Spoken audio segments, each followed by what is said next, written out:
जय भीम मित्रांनो, देशाच्या पंतप्रधानाचं, राज्याच्या मुख्यमंत्र्याचं तुम्ही बऱ्याचदा भाषण ऐकलं असेल की ज्यावेळेस बाबासाहेबाबद्दल बोलतात ना, ते असं बोलतात जसं काय खूप प्रेम आहे बाबासाहेबावर त्यांचं.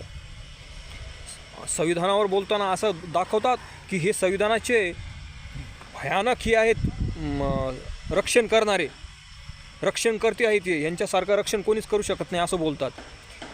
अरे तुम्ही एवढे बाबासाहेबाचे अनुयायी आहात, प्रशंसक आहात, संविधानाचे रक्षक आहात, तर तुम्ही मग बाबासाहेब घराघरामध्ये पोहोचतील, बाबासाहेबाचे विचार प्रत्येक व्यक्तीपर्यंत पोहोचतील, यासाठी तुम्ही काही उपाययोजना करा ना.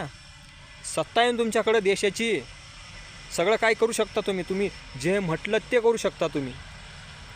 या भारतातल्या प्रत्येक नागरिकाला तुम्ही बाबासाहेबाचं महत्त्व पटवून सांगू शकता. तुमच्याकडे पॉवर आहे ना, हां, सत्तेत आहात तुम्ही.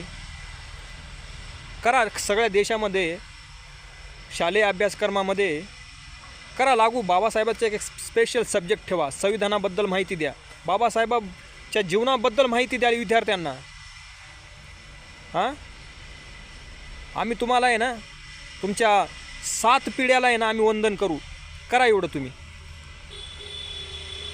इकडं मीडियासमोर यायच्या अंतर्या हाणायच्या, संविधानाचे रक्षण करणारे आहोत, हां, बाबासाहेबाचे आम्ही प्रशंसक आहोत, टर्या हाणायच्या इकडं फक्त आहे ना.